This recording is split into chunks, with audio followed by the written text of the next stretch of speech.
अगला सवाल आ रहा है आपकी टीवी स्क्रीन पर। सरकार कह रही है डिस्ट्रीब्यूशन की तैयारी करनी पड़ेगी, काम चालू है। इसीलिए तीसरा सवाल है, आम लोगों तक ये वैक्सीन पहुंचेगी कैसे? बहुत अहम सवाल है ये, बहुत ही अहम सवाल है। डॉक्टर धमीजा, आप जवाब देना चाहेंगे या डॉक्टर रवि मलिक? डॉक्टर धमीजा बताएं, कुछ बताना चाहेंगे, कैसे पहुंचाएंगे लोगों तक ये वैक्सीन? जी माने जी, सबसे पहले तो मैं आपको बधाई देना चाहता हूं कि आपने कोविड के ऊपर एक जो ये पूरे 1 घंटे का प्रोग्राम कर रहे हैं, आप पूरा शो कर रहे हैं सिर्फ डॉक्टर्स को बुला के, बिना पॉलिटिकल ब्लेम गेम के। ये तो बहुत सराहनीय कदम है और आप इसके लिए बधाई के पात्र हैं। ये एक बहुत अच्छा कदम है जागरूक करने के लिए। और वैक्सीन की जब आप स्पेशली बात कर रहे हैं, तो वैक्सीन के लिए हमारे पास बहुत लॉजिस्टिक का और पहले से एक्सपीरियंस काफी है। चाहे हमने पोलियो एरेडिकेशन का काम किया हो, 80 से हमारा यूनिवर्सल इम्यूनाइजेशन प्रोग्राम चल रहा है। तो इसमें मुझे कोई दिक्कत नहीं लगती है कि पहुंचाने में, जो आज की तारीख में ऑक्सफोर्ड की वैक्सीन की आपने बहुत चर्चा की, उसके लिए तो बहुत ज्यादा स्ट्रिंजेंट कंडीशंस नहीं चाहिए। इसके साथ साथ हमारे और भी 4 वैक्सीन जो है इंडिया में ट्रायल चल रहे हैं। इनमें से 3 तो फेज 2 फेज 3 में है, जैसे आपने कोविशील्ड की बात की, ऐसे एक कोवैक्सीन है, ऐसे एक जाइडस की जो है कोविड वैक्सीन है, एक स्पुतनिक है और एक और भी हैदराबाद बेस्ड कंपनी की है। तो मुझे ये लगता है कि आने वाले समय में सिर्फ हमें एक वैक्सीन से काम नहीं चलेगा, हमारे पास और भी वैक्सीन की ऑप्शन रहेगी।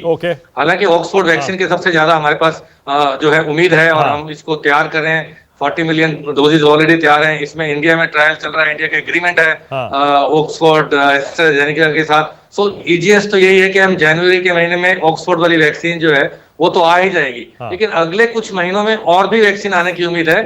और उसके साथ साथ हमारे पास ऑप्शन रहेगी कि एक वैक्सीन हो सकता है 60 to 70% इफेक्टिव हो सकता है दूसरी वैक्सीन इससे भी ज्यादा इफेक्टिव हो। ठीक है, हो सकता है इसकी 2 डोज देनी पड़े, तो अगली वैक्सीन के लिए शायद 1 डोज देनी पड़े। ठीक है, ओके। तो आने वाले समय में काफी एक्साइटिंग टाइम्स है। आप कह रहे हैं हिंदुस्तान में सरकार के पास, यहाँ के प्रशासन के पास, सिस्टम के पास एक्सपीरियंस बहुत है। कोने कोने में इम्यूनाइजेशन का हमारे पास बहुत लंबा चौड़ा एक्सपीरियंस है। इतनी बड़ी पॉपुलेशन को हमने तमाम तरह की बीमारियों की वैक्सीन पहले भी बरसों बरस लगाई है। बहुत सारी बीमारियों को हम वैक्सीन के जरिए ही इरेडिकेट भी कर चुके हैं। लेकिन मेरा सवाल यह है सर, क्योंकि ये इमरजेंसी हालात हैं, ऐसे में जब ये वैक्सीन आएगी, फिलहाल हमारे पास 4-4.5 करोड़ डोजेज होंगी, अगले साल और 2 करोड़ डोजेज आ जाएंगी, तो 6-7 करोड़ मान लीजिए अगले साल तक डोजेज हमारे पास होती हैं। पॉपुलेशन तो हमारी 130-135 करोड़ है। प्रोफेसर धमीजा, सवाल ये है कि पहले मान लीजिए हेल्थ वर्कर्स को लगाया जाएगा, जो सबसे ज़्यादा जो एक्सपोज्ड हैं कोविड से, उनके पेशेंट से। उसके बाद ये कैसे तय किया जाएगा कि किसको लगवानी है, और उनको पता कैसे चलेगा? क्या लोग अप्लाई कर सकेंगे कहीं पर, या सरकार अपने आप तय कर लेगी कि पहले इनको लगाना है, इनको लगाना है, इनको लगाना है? मानक जी, हमारे यहाँ पे बहुत बड़ा जो है एक ग्रुप जो है गवर्नमेंट की जो अंडर एडवाइजरी बहुत इसी विषय पर काम कर रही है।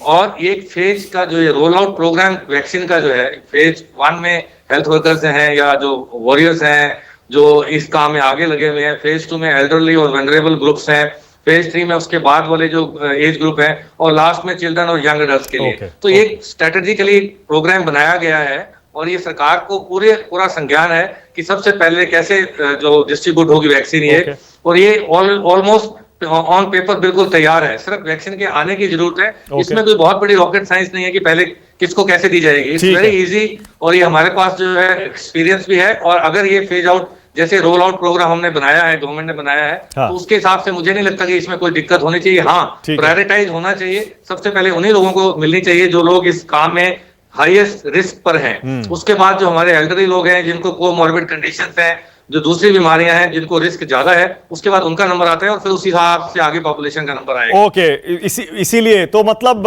अभी फिलहाल आम लोगों को, जो हमारे दर्शक हैं, वो समझ लें किसी को कुछ करने की जरूरत नहीं है। इसी ऑर्डर में सरकार वैक्सीन लगवाएगी। सबसे पहले हेल्थ वर्कर्स को लगवाएगी, डॉक्टर, नर्सेज, हेल्थ सेक्टर का स्टाफ जो सबसे ज्यादा हाई रिस्क पर है। उसके बाद बुजुर्ग लोगों को लगवाई जाएगी, क्योंकि वो ज्यादा वल्नरेबल हैं। फिर वो जिनको अंडरलाइन कोई कंडीशन है, कोई और बीमारी है, क्योंकि वो भी ज्यादा रिस्क पर हैं। उसके बाद बच्चों का और हेल्दी एडल्ट्स का नंबर आएगा। यानी फिलहाल आपको कुछ करने की जरूरत नहीं है।